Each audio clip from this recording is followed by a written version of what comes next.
हा ती PDF टाकायची ना, आज टाकून देतो PDF. काय केली बरं आहे का? सर ते उरलेले क्वेश्चन्सचे सोल्युशन मी टाकले. कोणते उरलेले सर क्वेश्चन? ते तीन क्वेश्चन हा लॅग्रेंजचे ना सोडवायचे का ते? सोडू नका सर, तुम्ही PDF मध्येच टाकणार आहे. अरे PDF नाही, मी सगळे पूर्ण एक्सरसाइज PDF मध्ये टाकणार आहे. आपल्याला फक्त लॅग्रेंजचे सर व्हेरीफाय होतं नाही पाहायचं होतं ना. Increasing, decreasing. हा तर ते सोपं होतं, ते पाहू घेतो मी. नाही जमलं तर मग मी आहे ठीक आहे ना. ते सोल्युशन पूर्ण एक्सरसाइजचीच PDF टाकून देतो मी, कारण त्याचं सोल्युशन बोर्डात कसं लिहायचं ते तुम्हाला कळलं पाहिजे. चला, इन्क्रीजिंग आणि डिक्रीजिंग फंक्शन काय? इन्क्रीजिंग आणि Decreasing. डिक्रीजिंग फंक्शन याचा कन्सेप्ट समजून घ्या. एक्झाम्पल सोडवताना याच्यामध्ये वर्ड प्रॉब्लेम्स राहणार आहेत आणि ते विचारण्याची शक्यता जास्त असते, त्याच्यामुळे त्याला कळून घेणं आवश्यक आहे. ठीक आहे. Increasing and Decreasing function. Decreasing function. एक लक्षात घ्या, नावावरूनच कळतं इन्क्रीजिंग फंक्शन म्हणजे वाढत जाणार फंक्शन, डिक्रीजिंग फंक्शन म्हणजे कमी होत जाणार. साधी सरळ सोपी डेफिनेशन आहे इन्क्रीजिंग फंक्शनची, की कुठलंही फंक्शन एखाद्या पॉइंटला इन्क्रीजिंग आहे की नाही हे कसं कळणार? तर त्या पॉइंटच्या नेबरहुड मध्ये नाही, पण ठेव, त्या पॉइंटच्या नेबरहुड मध्ये, म्हणजे बघा एफ ऑफ एक्स हे फंक्शन आहे, ठीक आहे, बरोबर आहे. हे फंक्शन समजा मी म्हणतो इन्क्रीजिंग आहे. कधी म्हणणार मी? तर x1 आणि x2 हे दोन याच्या डोमेन मधले पॉइंट्स आहेत, बरोबर आहे. या फंक्शन साठीचा जो डोमेन असणार आहे हे त्याच्यातले पॉइंट्स आहेत दोन. कशा पद्धतीनं? x1 is less than x2, कळते? x1 हा x2 पेक्षा छोटा आहे.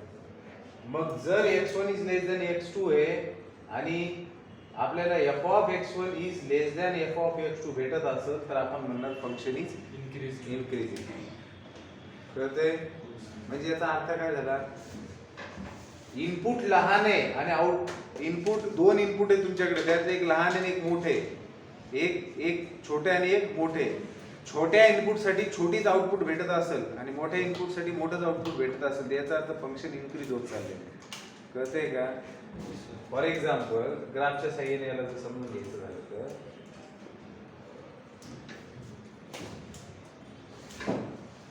समजा हा कुठला तरी फंक्शनचा ग्राफ आहे, ठीक आहे. या फंक्शन मध्ये आपण एक पर्टिक्युलर पॉइंट घेतला.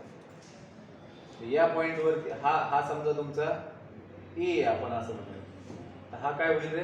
एफ ऑफ ए, ठीक आहे, बरोबर आहे. कळतं की या पॉइंटचा कोऑर्डिनेट. मग आता हा जो काही पॉइंट आहे तुमचा, हा जो ग्राफवरचा पॉइंट आहे, या पॉइंट वरती फंक्शन तुमचं इन्क्रीजिंग आहे का डिक्रीजिंग आहे तुम्हाला पाहिजे. तुम्ही काय करणार? या पॉइंटच्या लेफ्टचा एक पॉइंट घ्या आणि एक राईटचा पॉइंट घ्या. याला आपण आता या एला आपण x म्हणत होतो, याच्या डावीकडे एक x1 आणि याला म्हटलं आपण x2. क्लिअर कट करते. एक्स ऍक्सिस वरती x1 कसा आहे रे? x1 कसा आहे? लहान आहे की नाही x2 पेक्षा? लहान आहे की नाही?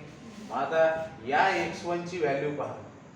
या x1 ची व्हॅल्यू इथे f ऑफ x1 आणि x2 ची व्हॅल्यू कुठे आहे? इथे f ऑफ x2. मग जर तुम्ही x1 चं आउटपुट बघितलं तर ते कुठे दिसतं रे? इथं f ऑफ x1. आणि f ऑफ x2 चं आउटपुट कुठे आहे रे? इथे f ऑफ x2. कळतंय? मग जर x1 लहान असताना आणि x2 मोठा आहे असा असताना जर f ऑफ x1 लहान भेटत असेल आणि f ऑफ x2 मोठा भेटत असेल त्याच्यापेक्षा, तर त्या सिच्युएशन मध्ये आपण काय म्हणणार? Function is increasing at this particular point. कळतंय? लक्षात येतंय? मग ज्या पॉइंटवर तुम्हाला फंक्शन इन्क्रीजिंग आहे किंवा डिक्रीजिंग आहे पाहायचंय, तर तुम्ही काय करणार? त्याच्या लेफ्टचा एक पॉइंट आणि त्याच्या राईटचा एक पॉइंट घेणार. लेफ्टचा आणि राईटचा पॉइंट घेताय, त्या पॉइंट ज्या पॉइंटवरती चेक करायचं त्याच्या लेफ्टला एक पॉइंट आणि राईटला एक पॉइंट आहे. म्हणजे या दोघांमधलं रिलेशन काय असणार? एक छोटा आणि एक मोठा. तुम्ही कोणतेही घ्या ना दोन पॉइंट, बेसिकली तुम्हाला ज्या पॉइंटवर फंक्शन इन्क्रीज होते का डिक्रीज होते ते चेक करायचं आहे. त्याच्यावर तुम्ही त्याच्या लेफ्ट आणि राईटला एक पॉइंट घेणार. मग ज्या पद्धतीचे तुम्ही पॉईंट घेतले त्याच पद्धतीचं आउटपुट भेटत असेल फंक्शन इन्क्रीजिंग आहे, पण आउटपुट जर उलट भेटत असेल तर मग मात्र फंक्शनला काय म्हणतात डिक्रीजिंग. आता इथं बघा तुम्हाला दिसतंय का फंक्शनचा ग्राफ वाढतच चाललेला आहे, चाललंय की नाही वाढत? लक्षात येते का? कळतंय का? मग इनपुट वाढत असताना आउटपुटही वाढत असेल. सिंपल भाषेत कसं लक्षात ठेवणार? इनपुट बढ़ रहा है, आउटपुट भी अगर उस समय बढ़ रहा है तो फंक्शन इंक्रीजिंग है. हाँ, आप इसको डायरेक्टली प्रोपोर्शनल भी एक तरीके से बोल सकते हो. मतलब आपका इनपुट बढ़ते जा रहा है, उस हिसाब से देखो राइट हैंड साइड में जा रहे हो एक्स एक्सिस पर तो इनपुट बढ़ते जा रहा है, आउटपुट भी बढ़ते जा रहा है.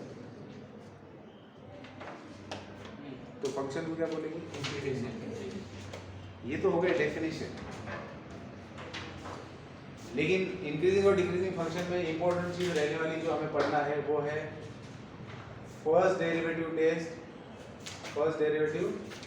टेस्ट और दूसरी रहेगी सेकंड डेरिवेटिव टेस्ट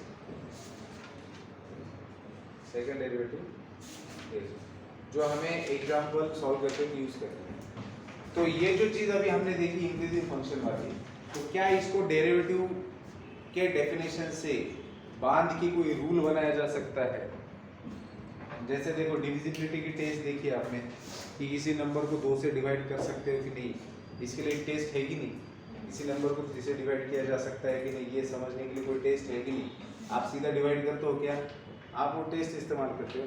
अरे आपल्याला हे माहिती आहे सीतावरून भाताची परीक्षा पोह्यात मीठ बरोबर आहे का नाही हे कळण्यासाठी पोह्याची पुरी ती जी असते कडे ती पलटी मारतो तोंडात आपण, किंवा चहात साखर बरोबर झाली की नाही पाण्याची चहा पलटी करतो पूर्ण तोंडात, थोडंसं चाटून पाहतो, बरोबर आहे?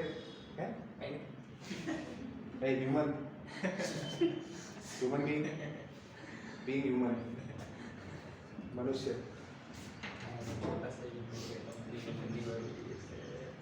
हाँ तो नरोडे तो क्या है वो बाद में करो चेक के साइंस पे.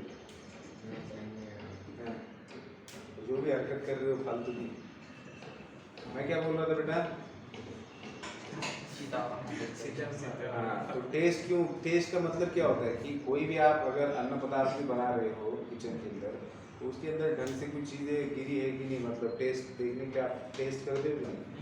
यही है भैया कि आपका फंक्शन इंक्रीजिंग है या डिक्रीजिंग है ये समझने के लिए हर बार आप ये थोड़ी ना करोगे कि आगे वाला पॉइंट लो पीछे वाला लो फिर चेक करते हुए. तो डेरिवेटिव किस लिए है? तो क्या डेरिवेटिव से ये चीज तय की जा सकती है? तो यहाँ पर हम लोग क्या देख रहे थे? फंक्शन इंक्रीजिंग है या डिक्रीजिंग है एट अ पर्टिकुलर पॉइंट. किसी पर्टिकुलर पॉइंट पर हम फंक्शन का नेचर चेक करें कि वो फंक्शन इंक्रीजिंग है या डिक्रीजिंग है. कौन से पॉइंट पर चेक कर रहे थे बेटा? इस पॉइंट पर चेक कर रहे थे. तो अगर मैं उस पॉइंट पर टेंजेंट ड्रॉ करता हूँ, तो आप मुझे बता सकते हो कि ये जो मैंने इस पॉइंट पर टेंजेंट ड्रॉ की है इसका इंक्लिनेशन जो है वो अक्यूट है कि ऑब्ट्यूस है? इंक्लिनेशन मतलब क्या है? एंगल मेड बाय लाइन विद पॉजिटिव एक्स एक्सिस. तो ये जो लाइन है बेसिकली ये इस कर्व को टेंजेंट है किसी पर्टिकुलर पॉइंट में. तो इस लाइन ने एक्स एक्सिस के साथ में जो एंगल बनाया है इसको थीटा कहेंगे हम लोग. तो ये अक्यूट है कि नहीं? और tan थीटा क्या होता है फिर? अगर थीटा अक्यूट है तो tan थीटा क्या होगा? पॉजिटिव होगा. लेकिन tan थीटा क्या है? उसका स्लोप है. Slope of that tangent is slope of tangent. लेकिन अगर ये स्लोप ऑफ टेंजेंट है, स्लोप ऑफ इस टेंजेंट है, लेकिन कौन से पॉइंट पर निकाली गई है? At x is equal to a. ये क्या है? f of x. तो क्या ये जो वैल्यू tan थीटा निकाली गई है ये f डैश ऑफ a के बराबर नहीं है? f डैश ऑफ a के बराबर है कि नहीं बताइए बेटा? मुझे बताइए इस फंक्शन का derivative f dash of x और f डैश ऑफ a मतलब इस पर्टिकुलर पॉइंट का value. Derivative of f of x when x is equal to a. तो क्या बन जाता है? उस पॉइंट पर निकाली गई टेंजेंट का स्लोप होता है वो. समझ रहे हो बात को? जैसे इस लाइन का स्लोप मतलब tan ऑफ इंक्लिनेशन होता है जो स्ट्रेट लाइन में हमने पढ़ा था. किसी भी लाइन का स्लोप मतलब क्या? उस लाइन का टेंजेंट ऑफ इंक्लिनेशन होता है. लेकिन उस लाइन का स्लोप अगर वो लाइन टेंजेंट है किसी कर्व को तो डेरिवेटिव ऑफ दैट कर्व और टेंजेंट जिस भी पॉइंट पर निकाली जा रही है उस पर्टिकुलर पॉइंट पर जो वैल्यू निकाली जाती है वो उसका स्लोप होता है. बेसिकली डेरिवेटिव को हमने स्लोप ही तो कहा था. अगर हम sin x का डेरिवेटिव cos x बोलते हैं तो sin x के ग्राफ पर जितने भी पॉइंट्स हैं वहां पर निकाली गई टेंजेंट का स्लोप निकालने के लिए जनरल फॉर्मूला cos x है। फिर किसी पर्टिकुलर पॉइंट पर निकालना है तो cos x के अंदर उस पॉइंट का वैल्यू डाल दो। तो f डैश ऑफ a क्या है? इस टेंजेंट के लिए tan थीटा क्या है बेटा? स्लोप। लेकिन थीटा क्या था? इस लाइन ने बनाया हुआ इंक्लिनेशन। और f डैश ऑफ a क्या है? वो भी स्लोप ही है। तो दोनों चीजें एक ही है। अब हमें ये चीज पर, हाँ चलो सब लोग ध्यान दो। अब हमें ये चीज पता चली है कि जब जब फंक्शन इंक्रीजिंग होगा किसी पॉइंट पर, ओ बेटा जब जब फंक्शन इंक्रीजिंग होगा किसी पॉइंट पर तो क्या होगा वहां पर? ए जो बाद में रिकॉर्डिंग देखने वाले मूर्ख है वो लोग भी ध्यान दे बात अभी बता दे रहे कि जिस भी पॉइंट पर फंक्शन इंक्रीजिंग है तो वहां पर उस पॉइंट पर अगर आप टेंजेंट निकालने की जरूरत करते हो तो वो जो टेंजेंट निकाली गई है वो अक्यूट एंगल ही इंक्लाइंड, मतलब that will be inclined in between 0 to 90। करते हैं क्या? तो जहां पर भी फंक्शन इंक्रीजिंग होगा जिस भी पॉइंट पर, उस पॉइंट पर अगर आपने टेंजेंट ड्रॉ की है तो वो टेंजेंट का इंक्लिनेशन एक्यूट ही होगा। और अगर टेंजेंट का इंक्लिनेशन एक्यूट है तो tan theta tan of acute angle तो पॉजिटिव होता है। तो इसका मतलब क्या होता है? स्लोप पॉजिटिव आ रहा है। तो इससे इससे क्या निष्कर्ष निकाला जा सकता है? ये निकाला जा सकता है कि जहां पर भी फंक्शन इंक्रीजिंग है वहां पर निकाली गई टेंजेंट का स्लोप पॉजिटिव है। तो आप लोग बोल सकते हो कि f डैश ऑफ a अगर ग्रेटर देन 0 है, f dash of a greater than 0 है तो उस पॉइंट पर फंक्शन इंक्रीजिंग है। अरे बाप रे, अगर देखो दो चीजें हैं। अगर मैं बोलता हूं, मैं यहाँ देखो मैं बोल रहा हूँ फंक्शन इज इंक्रीजिंग, अब मैं टेस्ट लगा रहा हूँ, function is increasing if function is increasing at x is equal to a, किसी पर्टिकुलर पॉइंट पर फंक्शन इंक्रीजिंग है। ये मैं कब कह रहा हूँ? If f dash of a is greater than और इक्वल टू 0 कहते हैं। And function is strictly increasing, अगर मुझे ऐसा कहना है strictly increasing at x is equal to a if f dash of a is strictly greater than 0। समझते हैं? देखो f dash of a is greater than और इक्वल टू 0 में, इक्वल टू 0 में वो वाला केस आता है की गतिरोधकावर असतं ना, आपण असं चढतो आणि उतरतो, चढल्यानंतर एक पॉइंट असा असतो की जो पॅरलल टू जमीन असतो, की तिथून थोडं कल्ले की पलीकडे जाणार, थोडं कल्ले तर अलीकडे येणार। लक्षात येते का? म्हणजे घरंगळणार, पॉइंट ऑफ घरंगळ, तिथून थोडं भी कल्ले की पलीकडे घरंगणार, थोडं भी इकडे कल्ले की अलीकडे घरंगणार। कळते का? मग तिथं काय तयार होतं रे? समजा आता एखादा ग्राफ मी असं काढला, समजा साइनचा ग्राफ आहे, आता इथून फंक्शन इंक्रीजिंग आहे, दिसतंय का ग्राफ वरून फंक्शन वाढतच चाललंय ना। पण एक पॉइंट असा येतोय की जिथं टेंजेंट काय होणार आहे? पॅरलल, समजा हा पॉइंट आहे आणि इकडून फंक्शन काय होणार आहे? डिक्रीज होणार आहे। कळतंय का? म्हणजे हा पॉइंट काय आहे जिथं तुमच्या टेंजेंटची स्लोप काय असणार आहे? 0 असणार आहे। म्हणजे f डॅश ऑफ a काय असणार आहे? 0। म्हणून ज्यावेळेस फंक्शन डिक्रीज होते ना तर डेरिव्हेटिव्हच्या भाषेत लिहित असताना f dash of a less than और इक्वल टू 0 लिहिते फंक्शन डिक्रीजिंग, आणि जेव्हा फंक्शन इन्क्रीजिंग म्हणायचं तेव्हा f dash of a greater than equal to 0 लिहिते। दोन्हीत पण इक्वल टू चा भाव असतो। पण जेव्हा स्ट्रिक्टली डिक्रीजिंग म्हणायचं म्हणजे नुसतं कमीच कमी होत चालले, समजा फंक्शन असं कमीत कमी होत चालले, कमीत कमी होत चालले, फंक्शन ची व्हॅल्यू कमीत कमी होत चालली, त्यावेळेस f dash of a strictly decreasing. आता जसं हा मी ग्राफ काढलेला आहे याच्यात फंक्शन वाढतच चाललंय, strictly increasing, f dash of a काय होईल? Strictly decreasing. लक्षात येते का? मग दोन गोष्टी लक्षात घ्या तुम्ही, एक फंक्शन इन्क्रीजिंग असणार आणि डिक्रीजिंग असणे, याची सिंपल डेफिनेशन काय दिलेली? इनपुट वाढत चाललं, आउटपुट पण वाढत चालले, फंक्शन इन्क्रीजिंग। आणि फंक्शन डिक्रीजिंग कधी म्हणायचं? इनपुट वाढत चालले पण आउटपुट कमी होत चालले। मान हलवली पण कळलं नाही तुम्हाला? इनपुट वाढत चालले पण आउटपुट कमी होते, त्यावेळेस ग्राफ कसा असणार आहे? हा असणार आहे ग्राफ। लक्षात घ्या।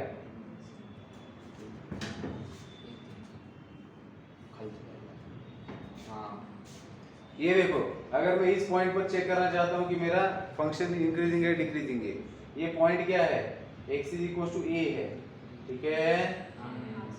अब आप मुझे बताइए कि इसके इधर वाले और इधर वाले वैल्यू लेता हूँ, ये बेसिकली इसके बहुत नजदीक होती है। मैं समझने के लिए इसको क्या होता है, देखो जब बुक के अंदर आप डेफिनेशन पढ़ने जाओगे तो डेल्टा नेबरहुड की बात करते हैं।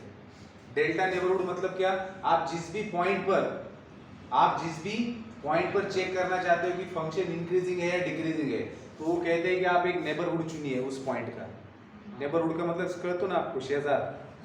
तो जैसे x is equal to a आपका ये पॉइंट है, तो इसका शेजार क्या हुआ, एक ऐसा शेजार चुनना है जो बिलकुल शेजारी हो।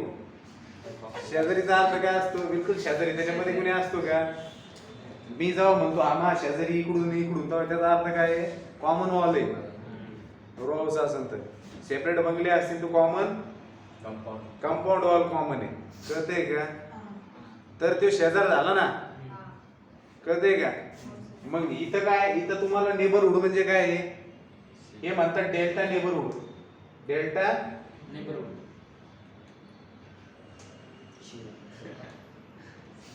डेल्टा नेबरहुड, डेल्टा क्यों, डेल्टा छोटी वैल्यू के लिए डेल्टा लिया जाता है। तो x is equal to a है, तो a के बिल्कुल बाजू वाला जो पॉइंट है उसको क्या बोला गया बेटा, a प्लस डेल्टा, बरोबर होगा कि नहीं। a के अंदर डेल्टा ऐड कर दो तो a प्लस डेल्टा हुआ ना, और a के बिल्कुल लेफ्ट में बाजू वाला कौन होगा, a माइनस डेल्टा, तो ये हो गया a का डेल्टा नेबरहुड।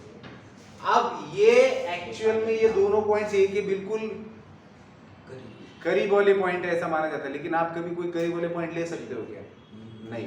फिर भी ये एजम्पशन है कि ये दोनों करीब वाले पॉइंट है। अब इन पॉइंट्स के अंदर ये भी एक इंटरवल बन गया है।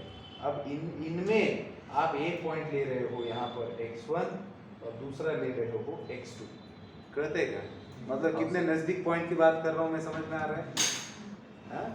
लेकिन ये प्योर इमेजिनेशन कॉन्सेप्ट है, मतलब बिल्कुल जिसको कॉन्सेप्ट को पकड़ना है रूट लेवल से, एक्चुअल में क्या कहना चाह रहा है किसी को, मतलब तो वही निकल रहा है, लेकिन वो होता है ना कि थोड़ा भी कुछ छूट ना जाए, बिल्कुल जिसको हम बोलते हैं कि एक्यूरेसी, प्रिसाइजनेस डेफिनेशन का, उसके लिए है। लेकिन ठीक है, ये हायर क्लास में पढ़ा जाता है, डिलीटेड डेल्टा नेबरहुड वगैरह ये सारी डेफिनेशन, हमें इसमें जाना नहीं है।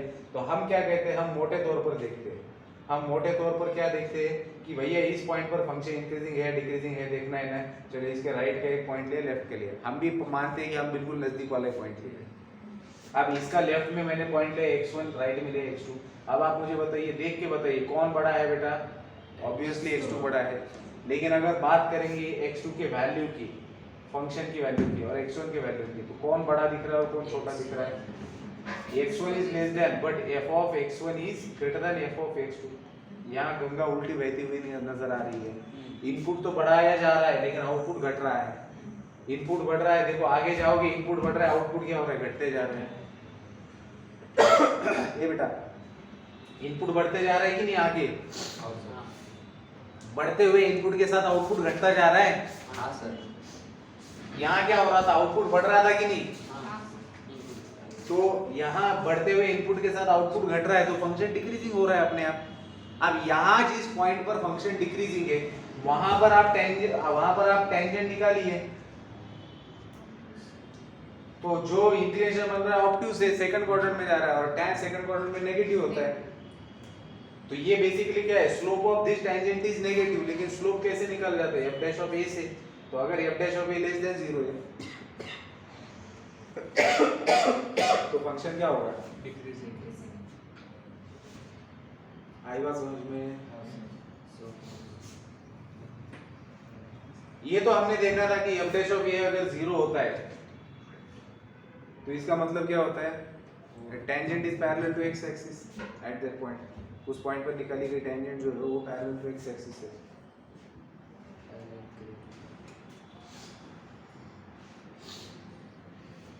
करते हैं क्या, तो बेटा सिंपल भाषा में क्या समझे, फंक्शन इंक्रीजिंग है का मतलब क्या, इनपुट बढ़ रहा है उसके साथ आउटपुट भी बढ़ रहा है। फंक्शन डिक्रीजिंग का मतलब क्या, इनपुट बढ़ रहा है उसके साथ आउटपुट घट रहा है। ये हो गई डेफिनेशन। लेकिन टेस्ट डेरिवेटिव के मदद से अगर हमें इस को चेक करना है तो डेरिवेटिव का इस्तेमाल करेंगे।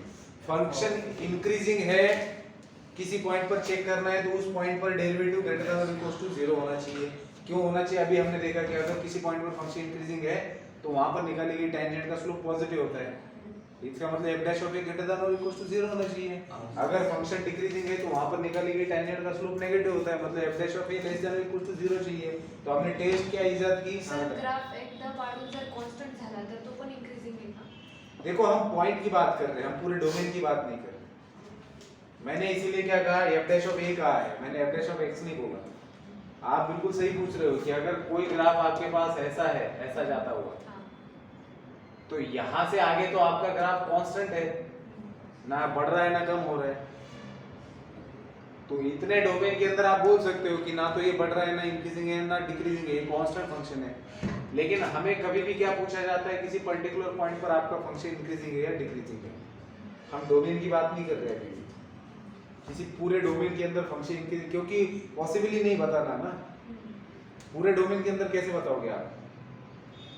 आप साइन की बात करो, पूरे डोमेन, अगर डोमेन तो इनफाइनाइट है उसका, माइनस इन्फिनिटी टू इन्फिनिटी, आप कोई भी छोटा पार्ट भी पकड़ लीजिए तो उस छोटे पार्ट में आप बोल सकते हो, जैसे आपने 0 टू पाई बाय 2 लिया तो आप बोल सकते हो फंक्शन इंक्रीजिंग है।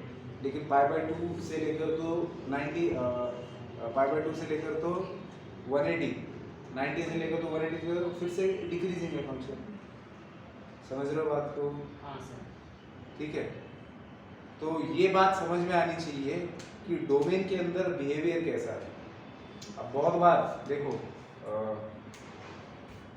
जैसे इंक्रीजिंग और डिक्रीजिंग का कॉन्सेप्ट समझ में आता है तो आगे मैक्सिमम और मिनिमम वैल्यू का कॉन्सेप्ट आता है, मैक्सिमा और मिनिमम। तो उसमें लोकल मैक्सिमा और लोकल मिनिमा भी आता है ना। मतलब किसी दिए गए डोमेन में कई सारे आपको मैक्सिमम वैल्यूज मिल सकते हैं, तो उनमें जो सबसे ज़्यादा वाला बड़ा होगा उसको एब्सोल्यूट मैक्सिमा कहा जाता है और बाकी को लोकल मैक्सिमा। इस बात को मैं अभी समझाऊंगा, लेकिन आपने जो पूछा है समझ में आया आपको? हम बस देखो, हमने f डैश ऑफ a कहा है, इसका मतलब कि हम उस पर्टिकुलर पॉइंट पर फंक्शन इंक्रीज हो रहा है डिक्रीज हो रहा है ये बता रहे हैं, कहते हैं। तो उसके लिए तरीका क्या है कि आप पहला डेरिवेटिव निकालिए, उसका f डैश ऑफ a निकालिए। अगर ग्रेटर देन 0 आता है तो स्ट्रिक्टली इंक्रीजिंग है, मतलब ग्रेटर देन और इक्वल टू 0 है, greater than 0 strictly increasing, strictly decreasing. ठीक है, कहते हैं क्या? सर ते स्ट्रिक्टली इंक्रीजिंग आणि डिक्रीजिंग ग्राफ वेगवेगळे नहीं, मग आपण कंडिशन दोन अशी आहे सर कॉन्स्टंट असेल तर इंक्रीजिंगच बोलू शकतो का आपण? नहीं। सर मग इक्वल्स टू 0 नाही पाहिजे ना? देखो, उन्होंने ऐसा डिफाइन किया है कि अगर फंक्शन सिर्फ इंक्रीजिंग बोल रहे हो तो उसमें पैरेलल वाली कंडीशन भी ले लो। कहते हैं क्या, अगर हम फंक्शन इज इंक्रीजिंग ऐसा बोलना है तो उसमें हमने वो एक parallel tangent parallel to x axis वाले को उसके अंदर रख दिया। मॉडुलस का डेफिनेशन कैसे होता है बेटा? Modulus of x it is equal to x और minus x where x is greater than equal to 0। अब कई लोग इसी को तीन हिस्सों में बांट देते हैं, 0 x माइनस x। हमने 0 और x वाली कंडीशन एक ही इसमें ले ली, वैसे ही है। आप चाहे तो बोल सकते हो कि f dash of a is strictly is greater than 0, लेकिन जब f dash of a is greater than equal to 0 बोला जाता है तो उसको सीधे इंक्रीजिंग कहा है कि भैया उसके अंदर एक और कंडीशन है। कहते हैं उससे कोई फर्क नहीं पड़ता। देखो, हमें तो क्लियर है ना, हमारे लिए तो क्लियर है कि f dash of a positive होगा तो इंक्रीजिंग है। कहते हैं दूसरी इंपॉर्टेंट चीज उसके अंदर जो सबसे महत्वपूर्ण है, इंक्रीजिंग में जब कहा जाता है फंक्शन इज इंक्रीजिंग और ग्रेटर देन और इक्वल टू 0 कहा गया है, तो इसमें दिक्कत क्या है कि ऐसा हो सकता है किसी ग्राफ में जब स्ट्रिक्टली ग्रेटर देन 0 लिखा जाता है तो उसका मतलब होता है कि फंक्शन बढ़ते जा रहा है, बढ़ते जा रहा है, बढ़ते जा रहा है। लेकिन f dash of a is greater than और इक्वल टू 0 लिखा जाता है, तब ऐसा हो सकता है कि फंक्शन किसी स्टेज तक बढ़ते गया है, फिर पैरेलल हो रखा है, फिर बढ़ रहा है। समझ आ रही बात?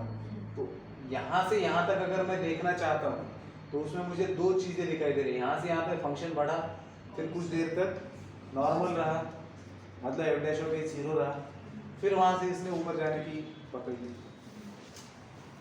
तो इस वाले केस में मैं क्या बोलूंगा, f dash of a is greater than equal to 0, क्योंकि इक्वल टू वाला भी तो पार्ट आया ना उसके अंदर। अगर सिर्फ यहाँ तक की बात करूंगा तो स्ट्रिक्टली ग्रेटर देन 0 हो जाएगा, तो इस रीजन की वजह से भी तो वो दिया है। ठीक है, अब जैसे आप 0 टू पाई के बीच में sin x की बात करेंगे तो उसमें π/2 पर एक पॉइंट आता है कि जहां पर ना तो फंक्शन इंक्रीजिंग है ना डिक्रीजिंग है, तो यहाँ से यहाँ तक इंक्रीजिंग है, फिर यहाँ पर पैरेलल है, फिर यहाँ से डिक्रीजिंग है। ठीक है, तो चलिए थोड़ा सा वो कर लेते हैं हम लोग रिवाइज। क्या क्या महत्वपूर्ण में क्या चीज देखी हमने ये देखा कि कोई भी फंक्शन इंक्रीजिंग या डिक्रीजिंग कब कहा जाएगा, तो उसका जो मेन बेसिक डेफिनेशन है फंक्शन के फॉर्म में विदाउट यूजिंग डेरिवेटिव, दो चीजें हैं, फंक्शन इंक्रीजिंग है या डिक्रीजिंग है उसका अपना डेफिनेशन है, लेकिन दिया गया फंक्शन इंक्रीजिंग है या डिक्रीजिंग है पहचानने के लिए हमने किसका इस्तेमाल किया, टेस्ट का इस्तेमाल किया। और वो टेस्ट कैसे बना वो हम लोगों ने समझ लिया। तो सबसे पहले आता है कि फंक्शन आपका इंक्रीजिंग है या डिक्रीजिंग है कैसे पता चलेगा, तो बढ़ते हुए इनपुट के साथ में आउटपुट बढ़ रहा है तो फंक्शन इंक्रीजिंग है, बढ़ते हुए इनपुट के साथ फंक्शन का आउटपुट डिक्रीज हो रहा है तो फंक्शन डिक्रीजिंग है। उसके लिए इस ग्राफ को ध्यान में रखिए, बढ़ते हुए इनपुट के साथ आउटपुट भी बढ़ रहा है तो ये फंक्शन इंक्रीजिंग है, तो दिख रहा है ना बढ़ता हुआ ग्राफ। और यहाँ देखिए बढ़ते हुए इनपुट के साथ आप राइट हैंड साइड में राइट में बढ़ते जाओगे तो वैल्यू बढ़ती जाती है कि नहीं, तो x की वैल्यू इधर बढ़ती जा रही है लेकिन ग्राफ क्या हो रहा है, कम होते जा रहा है। कहते हैं x की वैल्यू बढ़ रही है, जैसे यहाँ पर x की वैल्यू के समय आउटपुट ये था लेकिन आगे x की वैल्यू के समय आउटपुट ये है, तो बढ़ते हुए इनपुट के साथ आउटपुट घट रहा है तो इसका मतलब फंक्शन क्या है, डिक्रीजिंग है। तो ये सिंपल डेफिनेशन हुआ इंक्रीजिंग और डिक्रीजिंग फंक्शन का। लेकिन हर बार ये चेक करना पॉसिबल नहीं है कि इनपुट बढ़ते समय आउटपुट बढ़ रहा है कि घट रहा है ना। तो हमने क्या किया, हमने ऑब्जर्व किया कि जब फंक्शन किसी पॉइंट पर इंक्रीजिंग है मतलब बढ़ रहा है तो उस समय हो क्या रहा है, उस पॉइंट पर निकाली गई टेंजेंट जो है वो उसका स्लोप पॉजिटिव आ रहा है। तो हमें समझ में आ गया कि भैया डेरिवेटिव ले लो सीधे उस पॉइंट पर, और अगर डेरिवेटिव पॉजिटिव आता है तो फंक्शन इंक्रीजिंग है उस पॉइंट पर, और अगर डेरिवेटिव नेगेटिव आता है तो उस पॉइंट पर फंक्शन डिक्रीजिंग है। खत्म होगी बात। ठीक है,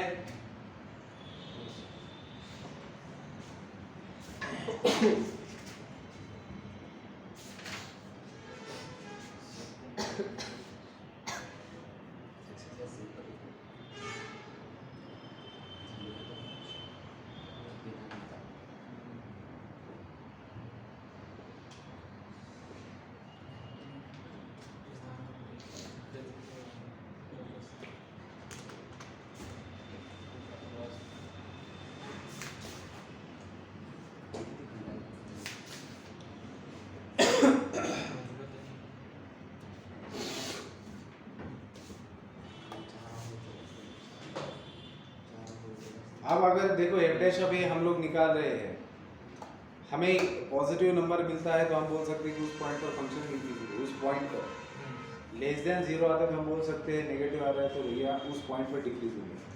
लेकिन अगर इक्वल टू 0 आ रहा है तो हम नहीं बोल सकते कि उस पॉइंट पर फंक्शन इंक्रीजिंग है डिक्रीजिंग है, क्योंकि उसके बाद क्या होने वाला है हमें नहीं पता। और उस पॉइंट पर क्या हो रहा है, 0 आ रहा है मतलब उस पॉइंट पर पैरेलल वाली सिचुएशन क्रिएट हो रही है। ठीक है, तो अगर एफ डैश ऑफ ए 0 आता है तो उस पॉइंट पर हम ना तो बोल सकते कि फंक्शन इंक्रीजिंग है ना तो डिक्रीजिंग है। ठीक है, समझते हैं। अब इसके बाद जो सबसे महत्वपूर्ण पॉइंट आता है वो आता है मैक्सिमा एंड मिनिमा। ठीक है, ये प्लूरल फॉर्म से मैक्सिमम एंड मिनिमम को।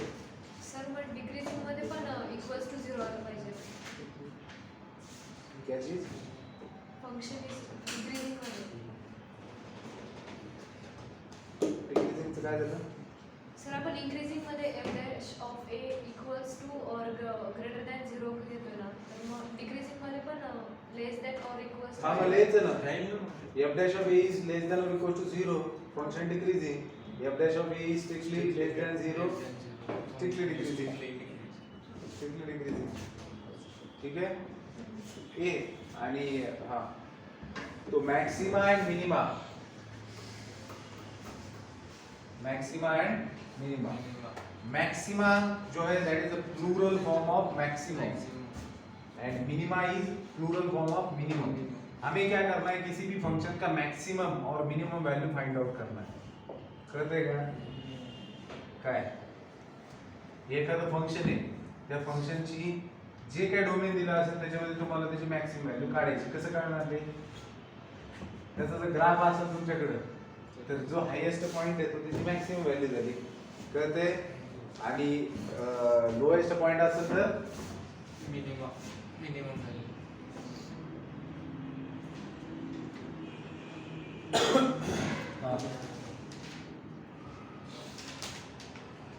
अब अगर मान लो कि मैंने कुछ इस तरीके का ग्राफ ड्रॉ किया है, ठीक है?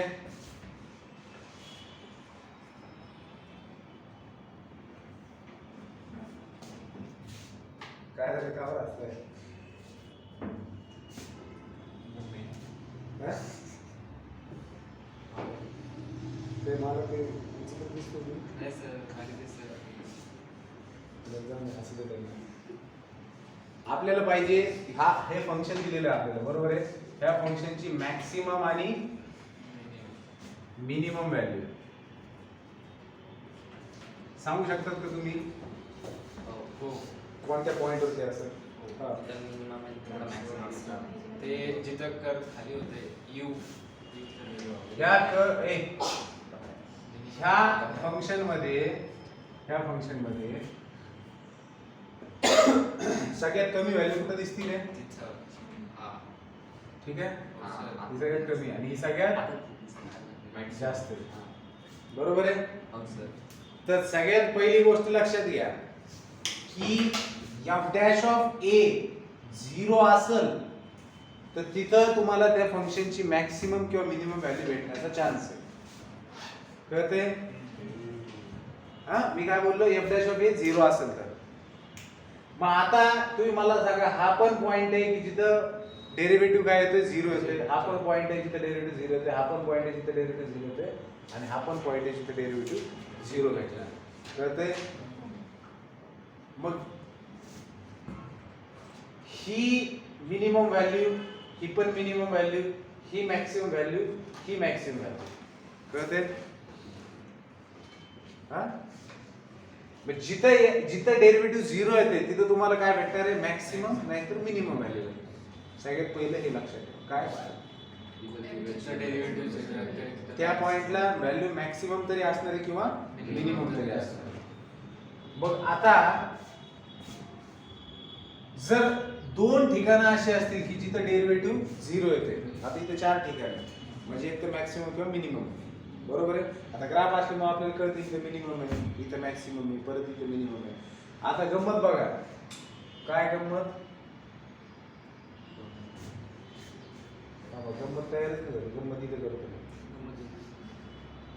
अशी, ठीक आहे? आता इथं पण मिनिमम व्हॅल्यू आहे बरं का, पण ही मॅक्सिमम पेक्षा बी जास्त आहे, कळतंय का?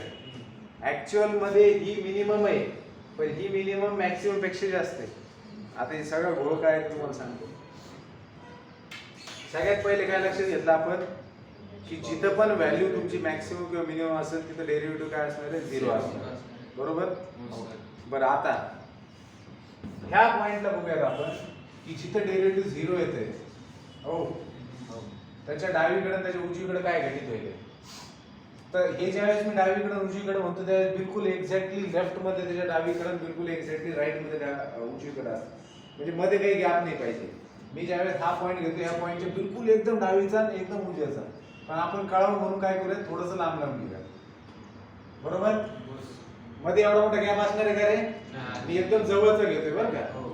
मग समजा हा पॉइंट आहे, ह्याच्या एकदम लेफ्टचा मी घेतलाय हा पॉइंट, समजा ह्याच्या राईटला, तर ज्या पॉइंटवर आपल्याला चेक करायचं की फंक्शनला मॅक्सिमम किंवा मिनिमम व्हॅल्यू आहे तिथे सगळ्यात पहिल्यांदा आपल्याला काय लक्षात आलं नाही, डेरिव्हेटिव्ह 0 येते, बरोबर आहे? त्याच्या पुढे हालचालच नाही करू शकत आपण. सगळ्यात पहिले काय लक्षात आलं पाहिजे की डेरिव्हेटिव्ह, उठून उभं राहा बेटा, लय घाण झोप येईल तुला, उठ उठ. हा, जर पॉइंटवर एखाद्या पॉइंटवर डेरिव्हेटिव्ह 0 येतोय तर तिथे शक्यता आहे की त्या फंक्शनची मॅक्सिमम किंवा मिनिमम व्हॅल्यू असणार आहे, कळते? मग तुम्ही काय करणार, ज्या पॉइंटवर पण डेरिव्हेटिव्ह झिरो येते त्याच्या लेफ्टला आणि राईटला एक पॉईंट घेणार, बिलकुल लेफ्टला आणि बिलकुल राईटला कळावं म्हणून थोडं लांब ना घेतोय. मग हा लेफ्टचा जो पॉईंट आहे, हा जो याच्या बिलकुल लेफ्टचा पॉईंट आहे, तिथं तुम्ही एक टँजेंट ड्रॉ करा आणि जो राईटचा पॉईंट आहे तिथे एक तुम्ही टँजेंट ड्रॉ करा.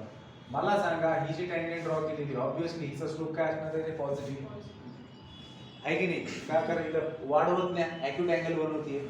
आणि जे राईट हँड साईडचा पॉईंट आहे तिचा स्लोप कसा आहे? निगेटिव्ह. कारण बघा इकडे पुढे नाही गेला, ऑप्टिस अँगल तयार होतोय. मग त्यांनी याच्यावरून त्यांना काय कळलं की तुम्ही ह्या टेम्पकडावर येऊन पोहोचलात तर टेम्पकडावर पोहोचायच्या पहिले तुम्ही चढ लागला होता तुम्हाला आणि टेम्पकडावरून पुढे निघाल्यानंतर उतार लागलेला आहे. हे त्यांना कसं कळलं? कारण की टेम्पकडाच्या लेफ्ट हँड साइडला तुमचा डेरिव्हेटिव्ह पॉझिटिव्ह आहे. नंबर 1 मध्ये दिस इज अ टेम्पकाड where derivative is 0. Wherever there is a टेम्पकाड there is a derivative, their derivative is 0. ठीक है? तो बेटा इस टेम्पकाड के ऊपर डेरिवेटिव 0 है, लेकिन what is happening left of टेम्पकाड? कसं वाटतं टेम्पकाड कसं? कळतं तुला टेम्पकाड काय? तिकडे शहाण आहे माहिती. मी नाही म्हणत.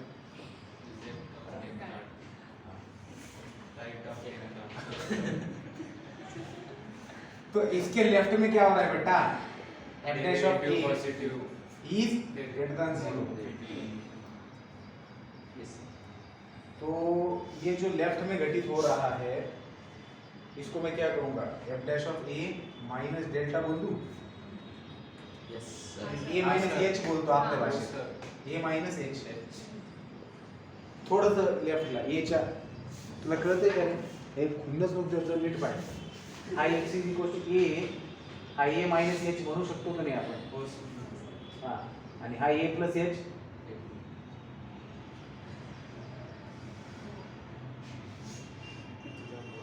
थोडंसं लेफ्ट थोडंसं राईट. कळतंय? मग f of a minus h, f dash of a minus h ह्या पॉइंटला डेरिव्हेटिव्ह काय येते रे? Greater than 0. आणि number 3 f dash of a plus h derivative काय येते? लेस दॅन 0. म्हणजे जिथं डेरिव्हेटिव्ह 0 येते त्याच्या लेफ्टला काय होते? डेरिव्हेटिव्ह पॉझिटिव्ह आहे, राईटला काय डेरिव्हेटिव्ह निगेटिव्ह आहे. याचा अर्थ काय होते? लेफ्टला डेरिव्हेटिव्ह पॉझिटिव्ह म्हणजे f डॅश ऑफ a टेम्पकाडावर पोहोचताना चढ लागलेला आहे आणि राईटला उतार आहे. म्हणजे व्हॅल्यू काय असेल पाहिजे?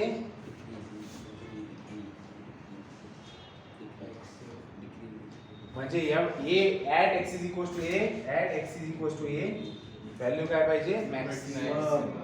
कळते? f डॅश ऑफ a जिथे 0 येतोय त्याच्या लेफ्टला जर ग्रेटर दॅन 0 असेल पहिला डेरिव्हेटिव्ह, राईटला जर पहिला डेरिव्हेटिव्ह लेस दॅन 0 असेल तर तिथे व्हॅल्यू तुम्हाला काय भेटणार आहे? मॅक्सिमम. हे लक्षात ठेवा. तिथे या. Now this is where what is happening here. Here also f dash of a is 0. इथं आता दुसरा पॉइंट घेऊ आपण समजा b मध्ये. ठीक आहे? at x is equal to b. f dash of b काय आहे रे? f डॅश ऑफ b काय आहे? 0.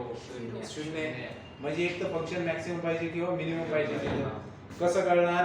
या याच्या लेफ्टला इथे या x minus x is equal to b minus h. b minus h तेवढंच राईट आहे b प्लस h. समजा हा पॉइंट आहे आणि हा पॉइंट आहे. लेफ्टला काय होतं रे? टँजेंट.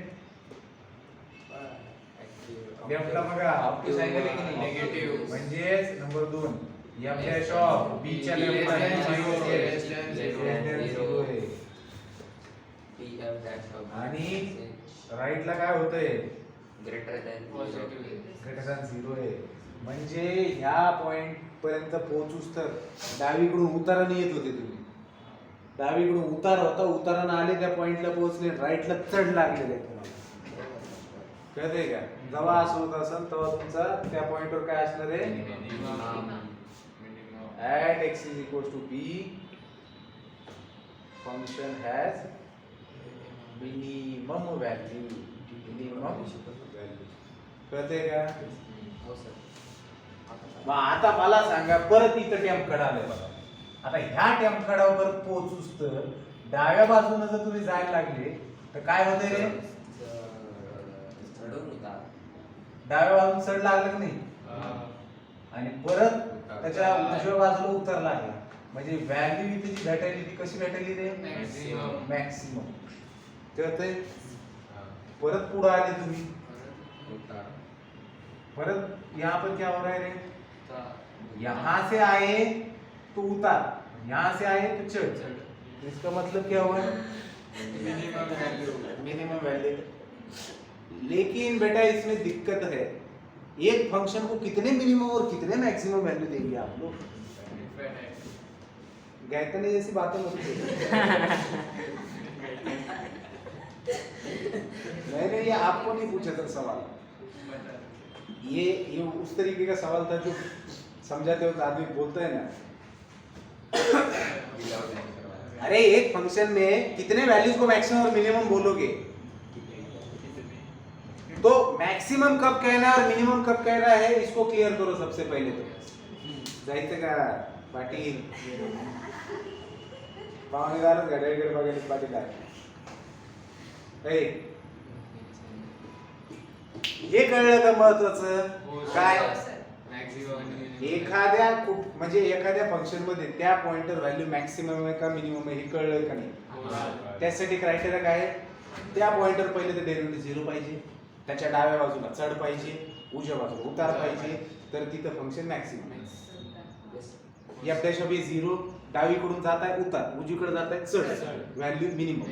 मग एकाच फंक्शन मध्ये असं लय ठिकाण लागू लागले टॅम कड परत ते, बरोबर आहे? म्हणजे एक टॅम कड दुसरा खड्डा, खड्ड्यात जात नाही माणूस, उतार पुन्हा चालले वर चल. कळतंय का?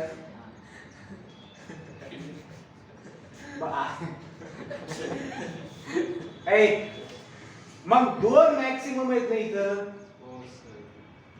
10 असू दे ना मॅक्सिमम, त्या सगळ्यात मॅक्सिमम व्हॅल्यू कुणाची?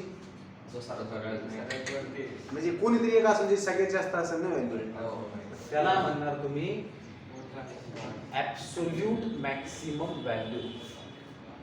Absolute maximum value.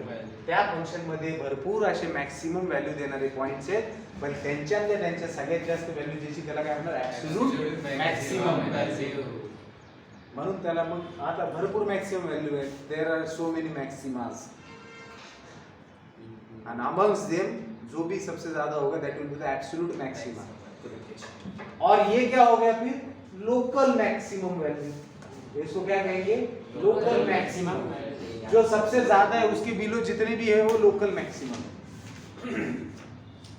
अब ये जो मिनिमम है ये इस लोकल मैक्सिमम से कम है, बात समझिए. आप इसको मैक्सिमम वैल्यू बोल रहे हैं, इसका मतलब ये नहीं कि ये सबसे ज्यादा ही होगी. हो सकता है कि आपका मिनिमा जो है वो मैक्सिमा से ज्यादा हो, लेकिन कंडीशन क्या है? वो गड्ढे में है ना, इसलिए वो मिनिमम हो गया. समझ रहे हो?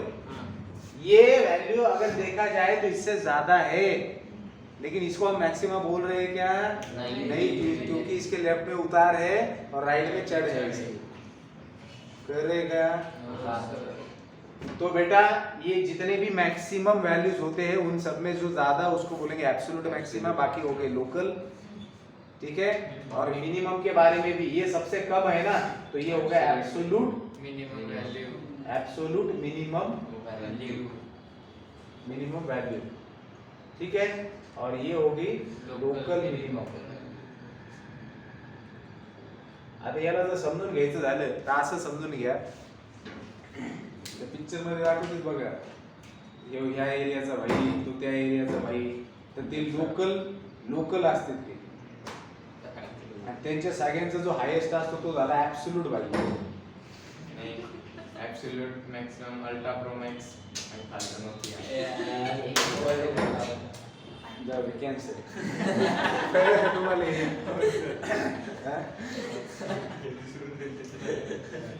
तुम्हाला मूळ मुद्दा लक्षात आला का? मग हे जे आपण इथं राडा घातलेलं नाही हो, यालाच फर्स्ट डेरिव्हेटिव्ह टेस्ट म्हणतात. याला काय म्हटलेलं आहे? First derivative test. First derivative test लेंदी आहे. काय झालं? फर्स्ट डेरिव्हेटिव्ह टेस्ट लेंदी आहे, पण फर्स्ट डेरिव्हेटिव्ह टेस्ट कशासाठी आहे? एखाद्या पॉइंटवर तुम्हाला मॅक्सिमम किंवा मिनिमम व्हॅल्यू आहे का नाही चेक करायचं. मग आता तुम्ही लक्षात घ्या, तुम्हाला एखादं फंक्शन दिलेले आहे, एखादं फंक्शन दिलेले, मग तुम्ही काय करणार, पहिले तुम्ही डेरिव्हेटिव्ह काढणार, बरोबर आहे. मग 0 आला मग तुम्ही काय चेक करणार, f dash of a minus h greater than 0 आहे का, f dash of a plus h less than 0 का.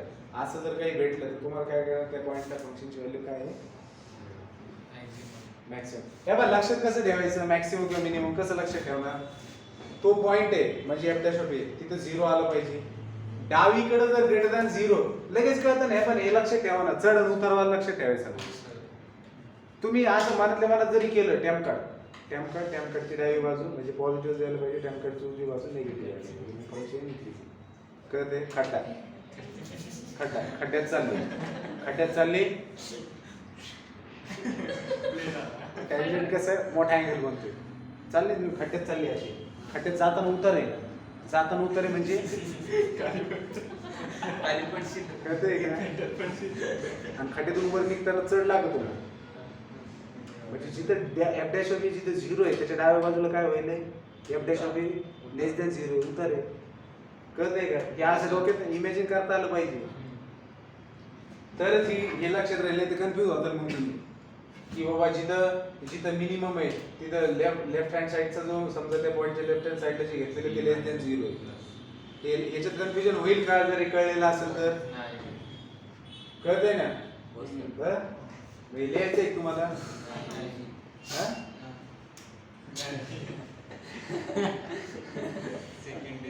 ठीक आहे. हा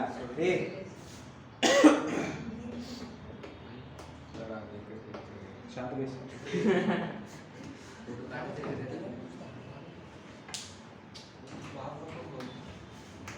हा मग आता एक सेकंड डेरिव्हेटिव्ह टेस्ट कधी येते अस्तित्वात बघा.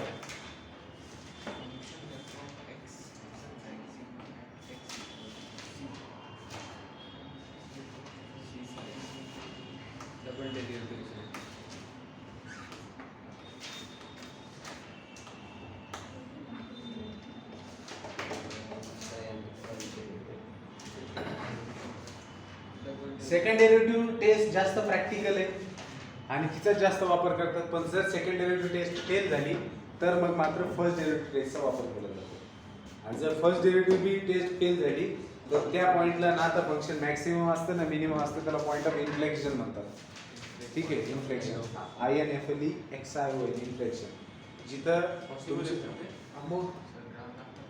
ग्राफ कसा असणार आहे की जिथं तुम्हाला फंक्शन इन्क्रीजिंग पण नाही आणि डिक्रीजिंग पण नाही, स्ट्रेट लाईन मध्ये इन्क्रीजिंग करायला आहे.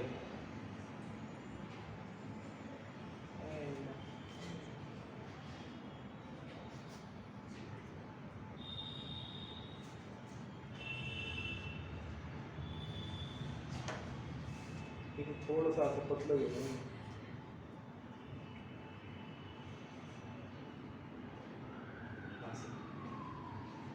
आता हा पॉइंट आहे इथं, बरोबर आहे.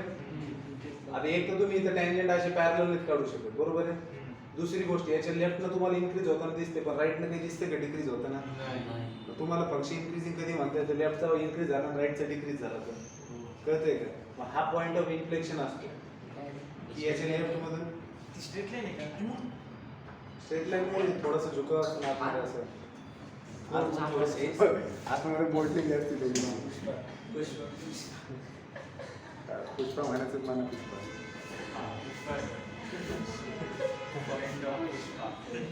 थोडंसं असं समजा असं डायरेक्ट करायचं झालं तर हो सर समजलं हो अशा टाईपचं.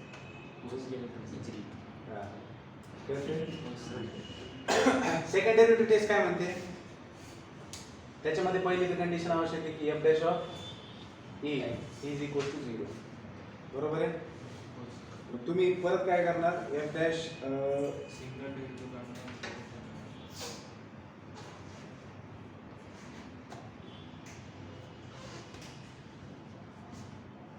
ठीक आहे, मी तुम्हाला डायरेक्ट क्वेश्चन मध्ये सांगतो सेकंड डेरिव्हेटिव्ह टेस्ट कशी वापरतात ते. ठीक आहे, त्याच्यामध्ये डबल डेरिव्हेटिव्ह काढावा लागतो. डबल डेरिव्हेटिव्ह त्या पॉईंटवरती जर लेस दॅन 0 असेल तर function has maximum value at that point, greater than 0 असेल तर मिनिमम. ठीक आहे, चला एक्सरसाइज स्टार्ट करूयात. हां, फर्स्ट डेरिव्हेटिव्ह टेस्ट जर विचारलं तरच लिहावं लागणार आहे बोर्डमध्ये, अदरवाईज सेकंड डेरिव्हेटिव्ह टेस्टचाच वापर आपण करणार आहे. ठीक आहे. हां चला काय होमवर्क करायला तुम्ही? कर.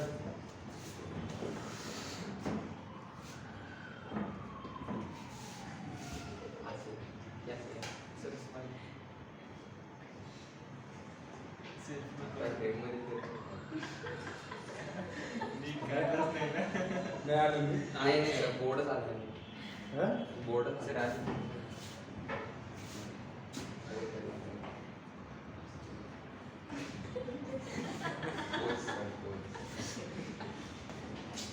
दानवाने विनाकडे लाजायला तिकडे.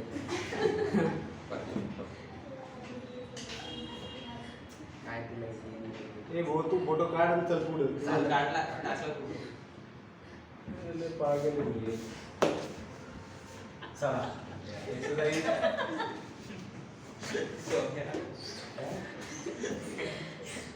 काम है. आगे चले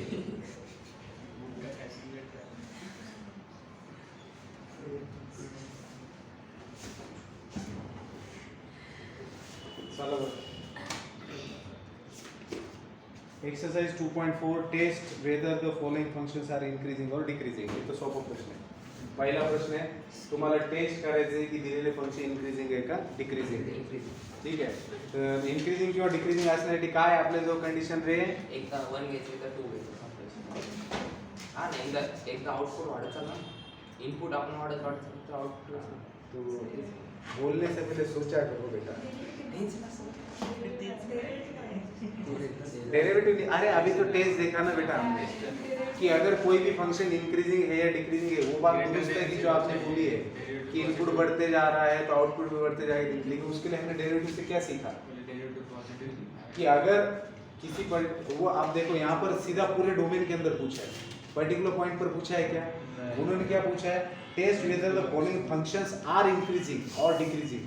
कुछ दिया है कि इसके अंदर फंक्शन इंक्रीजिंग या डिक्रीजिंग इस पर्टिकुलर नहीं पूरे फंक्शन के लिए. तो क्या करेंगे देखो सबसे पहला क्या दिया है एफ ऑफ एक्स. बोलो क्या दिया है x cube minus 6x square plus 12x minus 16x tends to 12x belongs to real number. 16 Minus 16. x belongs to Real real number. number. X पूरे रियल नंबर मतलब पूरा ही पूरा का पूरा परिवार आ चुका है इनका. अब आपको ये बताना है कि ये जो पूरा पूरा फंक्शन है इस पूरे रियल नंबर में इंक्रीजिंग है या डिक्रीजिंग है. तो आप क्या करते हो बेटा आप डेरिवेटिव निकालते हो. तो वो डेरिवेटिव ग्रेटर देन और इक्वल टू 0 है तो आप क्या कहते हो फंक्शन इज इंक्रीजिंग. अगर स्ट्रिक्टली ग्रेटर देन 0 प्रूव कर सके तो मोनोटोनिकली इंक्रीजिंग. स्ट्रिक्टली इंक्रीजिंग को मोनोटोनिक ये दूसरा वर्ड यूज किया जाता है. जब मैं कहता हूँ कोई फंक्शन मोनोटोनिकली इंक्रीजिंग है तो उसका मतलब होता है स्ट्रिक्टली इंक्रीजिंग. अगर मैं कहता हूँ कोई फंक्शन नरोडे कोई फंक्शन स्ट्रिक्टली डिक्रीजिंग है तो उसको दूसरे भाषा में क्या बोला जाता है मोनोटोनिकली डिक्रीजिंग. कहते हैं क्या हाँ मोनोटोनिकली. स्ट्रिक्टली इंक्रीजिंग को दूसरी भाषा में कैसे बोला जाता है स्ट्रिक्टली इंक्रीजिंग. इंक्रीजिंग मतलब मोनोटोनिकली मतलब एक ही तरीके से इंक्रीज ही होते जा रहा है. बस क्या हुआ मोनोटोनिकली इंक्रीजिंग. हम बोलते हैं ना मोनोटोनिक नेचर एक ही जैसा. जैसे कोई आदमी है जिसे घूमना फिरना ही पसंद नहीं है बिल्कुल एक ही जगह पे रह रहा है वर्षों से एक ही जगह पे एक ही चीज़ करते रहता है उसको कहते हैं मोनोटोनिक नेचर है उसका. और फालतू की चीज़ों में ज़्यादा वो पड़ता नहीं है. मुझे लाइफ में डिफरेंस चाहिए एक ही तरीके का खाना खा रहा है रोज ना उसको कोई चेंज चाहिए ना कुछ चाहिए तो वो क्या होगा मोनोटोनिक. तो इंक्रीजिंग है सिर्फ इंक्रीजिंग जब कहते हैं तो हो सकता है कि इंक्रीज हो जाएगा फिर थोड़ा सतह पर आ जाए पैरेलल हो जाए फिर इंक्रीज हो कुछ इस तरीके से. लेकिन जब मोनोटोनिकली कहा जाएगा तो बढ़ते ही जाएगा बढ़ते ही जाएगा. आगे समझ ठीक है. तो स्ट्रिक्टली इंक्रीजिंग और दूसरा मोनोटोनिकली. मला नाही भीती वाटायची चायला म्हणायचं मोनोटोनिकली काय हो हे MSc ला असताना यायचं ना मोनोटोनिकली. स्ट्रिक्टली ना म्हणायचं एवढं माहिती नव्हतं इतकं घाबरून टाकलं Monotonically. है ना. हाँ. तो बेटा ये फंक्शन दिया है ये फंक्शन इंक्रीजिंग है डिक्रीजिंग है देखना है. तो सबसे पहले क्या करेंगे f dash of x निकालेंगे. तो बेटा क्या आएगा 3x square minus 12x plus 12. ठीक है. तो बेटा अब क्या ये f dash of x greater than or equal to 0 है या less than or equal to 0 है, कैसे पता करेंगे? फैक्टर So सीधा greater than 0 थ्री कॉमन लिया, सही बोला, कौन बोला, जो भी बोला बहुत सही बोला। 4 इक्वल्स टू 0 x minus 2 का होल स्क्वायर, खत्म, Tata, bye bye. This implies f dash of x is strictly greater than or equal to 0, not greater than। अब यहाँ देखिए, मैं strictly greater than ले सकता हूँ क्या? क्योंकि x का वैल्यू अगर 2 आता है तो वैल्यू 0 भी तो हो सकती है ना। x का वैल्यू 2 लूंगा तो वैल्यू 0 होगी कि नहीं f dash of x की? तो इसलिए मुझे क्या लिखना होगा? f dash of x is greater than or equal to 0। क्यों? क्योंकि एक स्क्वायर क्वांटिटी है, ये पॉजिटिव ही होनी है। x का वैल्यू आप जो मर्जी रखो, x कहाँ से आ रहा है? रियल नंबर से आ रहा है ना। तो इसमें आप x कुछ भी रखो, उसका स्क्वायर क्या होना है? अरे अरे मुझे आप बताइए, x का वैल्यू कुछ भी रखिए आप, तो जब स्क्वायर करेंगे तो क्या होगा? पॉजिटिव क्वांटिटी आएगी कि नहीं? किसी भी नंबर का स्क्वायर पॉजिटिव होता है कि नहीं? तो अगर ये क्वांटिटी पॉजिटिव है तो पॉजिटिव इंटू 3 क्या मिलेगा? पॉजिटिव ही मिलेगा ना।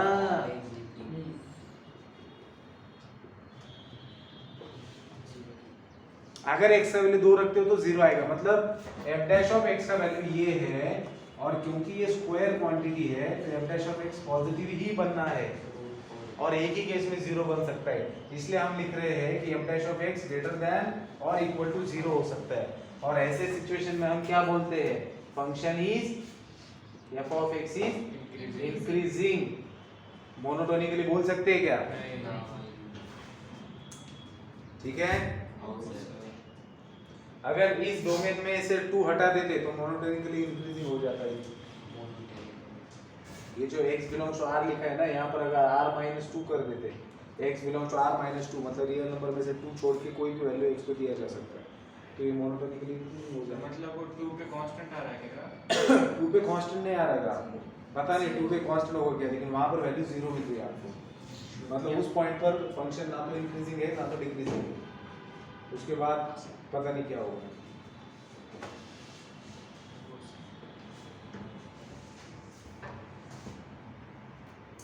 Question number 2,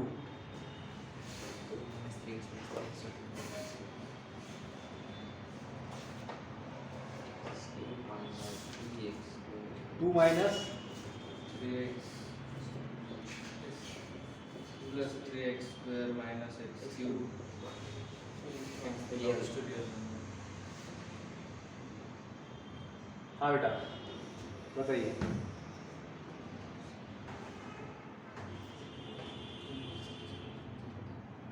Minus common game. Derivative of पहले डेरिवेटिव हटा दो यार ये पहले derivative minus sorry f dash of x minus 3x square plus 6x minus 3 इसको ऐसे हुआ, x belongs to r, इसमें से -3 को कॉमन लिया तो ब्रैकेट में क्या बचा? x square 2x x minus 1 का x minus 1 minus 1 नहीं नहीं नहीं नहीं नहीं वही वाला derivative. x square तो बेटा ये तो पॉजिटिव है हर हाल में, अगर x का वैल्यू 1 आता है तो 0 है, लेकिन ये नेगेटिव है, मतलब ये वैल्यू क्या होगा? f dash of x, f dash of x या तो लेस देन 0 हो सकता है या फिर इक्वल टू 0 हो सकता है when x is 1। So this implies given function f(x) is decreasing, पूरे डोमेन में ये क्या होगा? डिक्रीजिंग।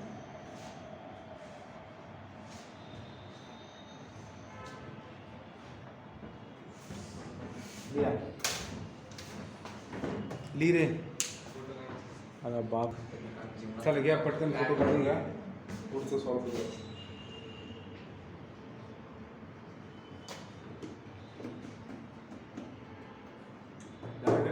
हो सर. एकदम छान आलं सर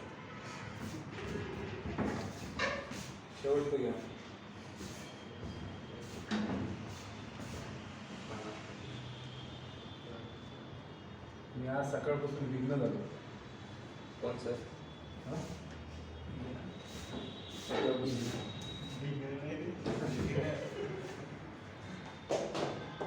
विघ्न झालो मी लोक सोडून गेलो मी आजपासून. दूध पासून बनणारे सगळे पदार्थ. सर मग या ना ग्रीन टी तर काय ग्रीन टी नाही तर वेगळं कावा कावा ते खूप काही सर कावा तुला काय करायचं ते दोन पुढचं दिलं. पण मला एक गोष्ट कळत आता आपणच एक असे मूर्ख आहेत जे आपल्या आईचं दूध पित होतं दुसऱ्याच्या बी आईचं दूध पित होतं दुसऱ्या प्राण्यांचं. मनुष्य एकमेव असा मूर्ख माणूस दिसला मला. मी बी होतो त्याचं काय करायचं चला हे काय खाद्य पण आहे खरं म्हटलं. हो ना. असू द्या ना चांगली गोष्ट सांगतोय मी. रेकॉर्डिंग करून जायलाच पाहिजे. बरोबर आहे की हो सर आम्ही तर काम खात सोडलं होतं सोडून दिलंच होतं का आता दुधापासून बनणारे पदार्थ तूप पनीर पनीर आईस्क्रीम वगैरे पेढा टेढा जे असेल ते सगळं घासपूस पोळी भाजी बेकार वाटलं मला बेकार. आणि त्याच्यामुळे ग्लोबल वॉर्मिंग पण होती माहिती तुम्हाला. नॉनव्हेज खाणाऱ्यामुळं आणि दुधाचे पदार्थ खाणाऱ्यामुळं ग्लोबल वॉर्मिंग होती. सगळ्यात मोठा रिसर्च आहे तो. सगळ्यात मोठा रिसर्च आहे हो. 1960 मध्ये भारताची लोकसंख्या किती होती? 40 करोड 50 करोड समजा. आणि आता 3 तिप्पट वाढली पण मांस खाणाऱ्यांची संख्या 8 पट वाढलेली. आपण जगातली 2 नंबरची कंट्री आहे जो सगळ्यात जास्त दुधाचं उत्पादन करते आणि मांस पण सगळ्यात जास्त एक्सपोर्ट करते. कळलं? ग्लोबल वॉर्मिंग ह्यासाठी वाढतीये त्याचं थोडक्यात रिझन सांगतो तुम्हाला. मांसाहार करायचं म्हणजे तुम्हाला पशु तेवढं पाहिजेत. दुधाचं उत्पादन तुम्हाला पाहिजे म्हणजे पशु तेवढे पाहिजेत. त्याच्यासाठी चारा तुम्हाला पाहिजे. मग चारा कुठून निर्माण करणार? हवेतून येणार आहे का तो? त्यासाठी जंगल कापले जात आहेत. पशूंसाठी जो चारा पाहिजे त्यासाठी शेती जी चाऱ्याची केली पाहिजे त्यासाठी मोठ्या प्रमाणामध्ये जंगल काढले जात आहे. आणि तुम्ही एक किलो तांदूळ खाणार किती दिवस जातं तुम्हाला एका माणसाला. पण तेवढं मांस जर तुम्हाला खायचं असेल तर त्या ज्या बी प्राण्याचं खायला त्याला 10 किलो खाऊ घालावं लागतं तेव्हा कुठे तेवढं 1 किलो मांस बनतं. लक्षात आलं का? ग्लोबल वॉर्मिंग वाढण्याच्या पाठीमागचं कारण आहे झाडांची कटाई. आणि झाडं कट केलं जातं हे प्राणी पोचण्यासाठी. हे अवघड खेळ चालू झाले. आणि असं पण नॉनव्हेज खाणं नॉनव्हेज सगळ्यात जास्त पचायला सगळ्यात कमी वेळात फ्रूट पाचतात. 2 तासामध्ये फ्रूट पचन होऊन जातं. काही ठेवत नाही पाठीमध्ये. नॉनव्हेज 48 घंट्यापेक्षा जास्त वेळ सडत असतं आतमध्ये. तुम्ही मांसाचा तुकडा बाहेर ठेवून बघा किती वेळापर्यंत चांगला राहत होतो केव्हा सडायला चालू होतो. नाही तुम्ही साधी गोष्ट एक फ्रूट आहे. फ्रूट तुम्ही बाहेर ठेवता किती वेळ चांगलं राहतं फ्रूट? 4-5 दिवस राहत नाही. चांगलं तजेदार राहतं नाही. आणि मांस जे आहे पोळी आहे पोळी बाहेर ठेवून बघा किती वेळ चांगली राहते. 1 दिवस फार झाले. बरोबर आहे. 10 घंटे 12 घंटे 15 घंटे कशी बनवली त्यानुसार तुम्ही म्हणजे एक नालायक एक आहे फळं दुसरे पोळी वगैरे आपण ताजार तिसरे मीठ मांस. याच्यामध्ये तुम्ही जर लक्षात आलं तर जेवढा बाहेर राहण्यासाठी कालावधी त्यांना चांगला राहतोय तुम्ही आतमध्ये नेऊन ठेवताय. तुमच्या आतड्यांमधून तुमच्या आतड्यांची जी रचना आहे त्याच्यानुसार जर तुम्ही नॉनव्हेज खात असतात तर ते आतमध्ये पूर्ण पचून बाहेर निघेपर्यंत सडायचा कार्यक्रम चालू होऊन जातो. मग आपण कसं काय हेल्दी राहू शकतो? अरे मी म्हणतो नाही खाल्लं ते प्रोटीन तर काही फरक नाही पडत. बाकी गोष्टी पण भेटूच लागल्या तुम्हाला. हे आलोक सर हेच मला म्हणते सर डॉक्टर्स भी बोलते हैं कि बोले चिकन में वो तत्व है जो दुनिया में किसी नहीं मतलब खा बोल कोण लोकांना एक असणार आहे. जर मी म्हणलं तुम्ही बाकी ऍक्टिव्हिटी करतात म्हणलं तुम्ही चिकन मधून प्रोटीन घेतात त्याला मान्य केलं म्हणलं चिकन मध्ये काहीतरी असं घटक आहे. बाकी तर तुम्ही 0 म्हणलं एक्सरसाइज मध्ये 0 आहे बाकी गोष्टी 0 म्हणलं एवढं एकच तुम्हाला फक्त कळायला म्हणलं. बाकी मी त्या प्रमाणात करायला म्हणलं ते कशाच्या बाबतीत बोलताय हेल्दी राहण्याबद्दल बोलताय ना की आपल्या शरीराला लॅक ऑफ दॅट कंटेंट होईल बाबा आपण नाही घेतलं. त्याच्यातून लॉस काय होतोय सांगा ना. चालू राहू दे ना मग कळू द्या त्यांना कळ. ओमकारला जास्त व्यक्ती सांगितले ते नाही ते जरा तरी चालू असण्याचं आपण काही चोरी थोडी करतोय सगळी दुनियाची बोलते तीच बोलते ते जाऊ दे पण मला असं वाटतं की बाबा ॲज अ स्टुडंट तुम्ही जर नाही खाल्लं थोडा अवेअरनेस बाळगला तर चांगली गोष्ट आहे बाबा काय सगळे जाणार असतात आता या पाय त्याला कोणी काही नाही करू शकत माझं काम आहे सांगणं टीचर म्हणून चांगल्या गोष्टी सांगणं कळतंय का मी तुम्हाला जोर जबरदस्ती नाही करत तुम्ही माझ्या समोर बी आणून खाल्लं की थोडं तुम्हाला काही मागितलं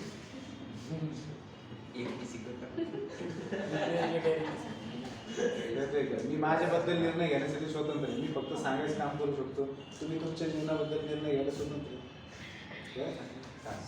क्वेश्चन नंबर 3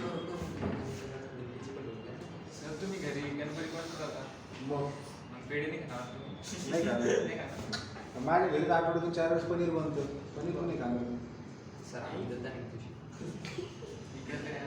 एक दिवशी नाही आता बंद केलं काय तर मी कुणाला खाऊ बी नाही देणार म्हणजे घरचे बाकीचे खायला तर खातील मी घरी म्हणलं ना निघताना म्हणलं मी दूध आणि दुग्ध युक्त पदार्थ खाणं बंद केलं माझी बहीण होती किती दिवसासाठी अरे बाप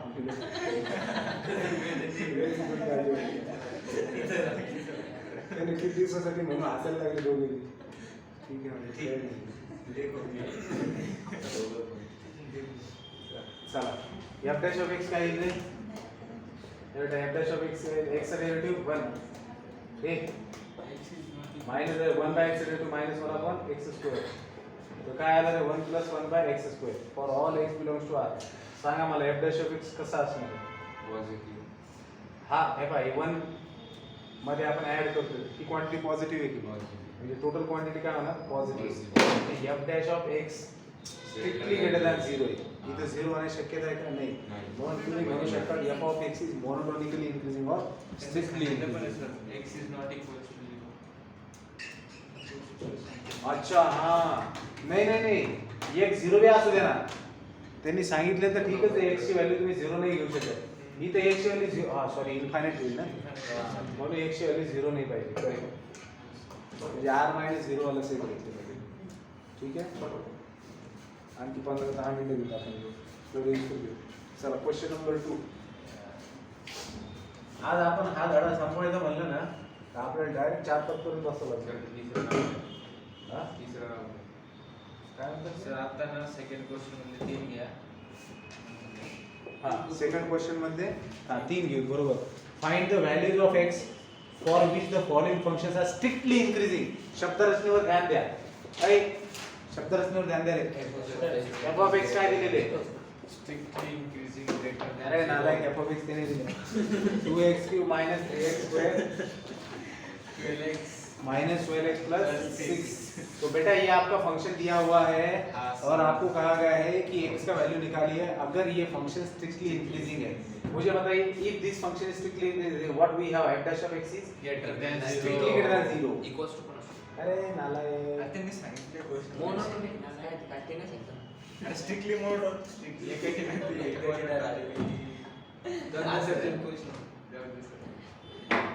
माफ करा तुझं काय करायचं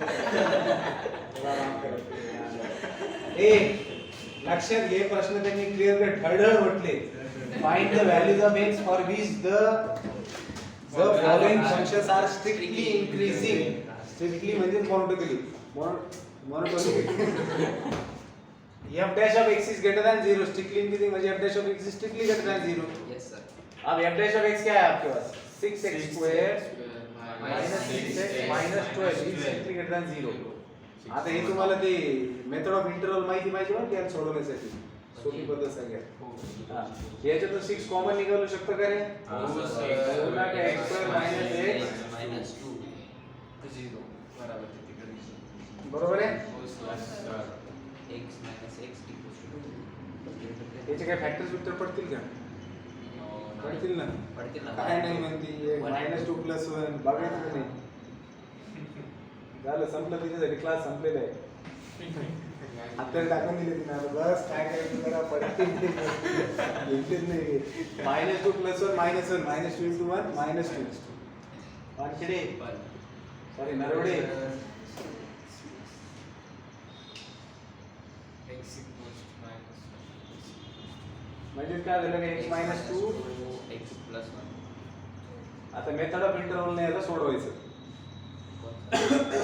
सगळ्यात पहिली स्टेप काय या दोघांनी 0 शी इक्वेट करायचं आणि x ची व्हॅल्यू काढायची x ची व्हॅल्यू काय भेटेल 2 आणि -1 एक हॉरिझॉन्टल लाईन काढायची ज्याच्यावरती या दोघी इन्क्रीजिंग ऑर्डर मध्ये लिहायच्या सगळ्यात लेफ्टला सगळ्यात छोटी म्हणजे -1 आणि नंतर 2 राईट म्हणजे तुम्ही ह्या दोन नंबर्स मुळे नंबर लाईन तीन पार्ट मध्ये डिवाइड केली सगळ्यात राईट मोस्ट जी इंटरवल आहे 2 टू पॉझिटिव्ह इन्फिनिटी मधली इंटरवल -1 टू 2 आणि सगळ्यात शेवटची इंटरवल -इन्फिनिटी टू -1 तर सगळ्यात राईट ची जी इंटरवल आहे तिला पॉझिटिव्ह देणार निगेटिव्ह पॉझिटिव्ह ऍक्च्युअली सायन्स कसे डिसाइड होतात इथं जो पॉवर असतो त्याच्यावरून जर समजा आता तुम्ही पहिले सगळ्यात राईट मोस्टला पॉझिटिव्ह देणार म्हणजे त्याच्यानंतरच्या इंटरवल मध्ये जाताना कोणाला क्रॉस करताय 2 ला 2 कोणत्या लिनियर फॅक्टर पासून भेटला या जर याचा पॉवर इवन असेल तर जे साइन इथे आहे तेच इथे राहणार ह्याचा पॉवर ऑड आहे त्याच्यामुळे इथे जे साइन होतं त्याच्या ऑपोजिट साइन निगेटिव्ह आहे परत इथून पुढच्या इंटरवल मध्ये जात आहे कशाला क्रॉस करताय -1 ला -1 कुणापासून भेटले याला 0 ला इक्वेट केलं त्याचा पॉवर काय ऑड आहे म्हणून इथं मायनस होतं तर इथं प्लस असतं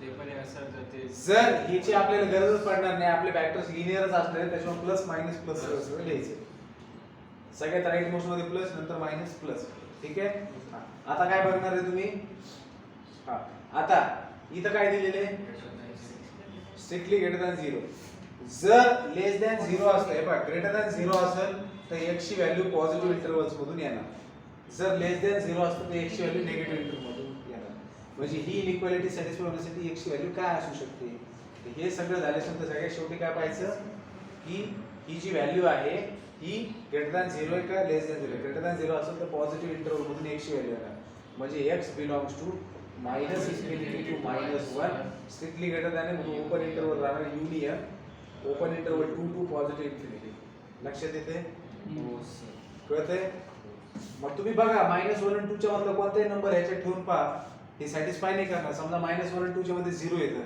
0 ठेवा बरं इथं काय होईल -2 * 1 -2 ग्रेटर दॅन 0 आहे का नाही म्हणजे x = 0 याचं सोल्युशन असू शकतं का 1 -1 पासून 2 पर्यंतची जी इंटरवल आहे ती या इनइक्वालिटीचं सोल्युशन असू शकते का नाही आपल्याला प्रश्न काय विचारला होता कुठल्या x साठी हे फंक्शन स्ट्रिक्टली इन्क्रीजिंग असणार आहे तर जर तुम्ही x ची व्हॅल्यू -1 पेक्षा छोटी घेतली आणि 2 पेक्षा मोठी घेतली तर त्याच्यासाठी तुमचं फंक्शन काय असणार स्ट्रिक्टली इन्क्रीजिंग असणार तर ते घ्या फोटो काढा Average थोडा खाली हा त्यांनी दुसऱ्या भाषेत दिले त्यांनी लिहिले x is less than -1 strictly less than -1 आणि x is strictly greater than 2 एकूण एकच झालं ना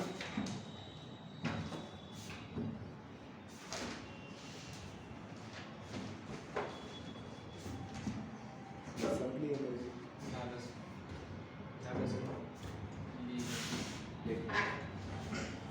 बरं याच्यामध्ये एक लक्षात घ्यावं की ही मेथड अप्लाय करण्याच्या पहिले समजा हे दिलेलं आहे जो कोएफिशियंट असतो ना इथं 1 जाऊ द्या पण पॉझिटिव्ह 1 पाहिजे कळतंय का पॉझिटिव्ह 1 पाहिजे काही कारण नाही पण पॉझिटिव्ह पाहिजे एवढं लक्षात घ्या. आणि मोठे आठवडचे ठीक आहे हा.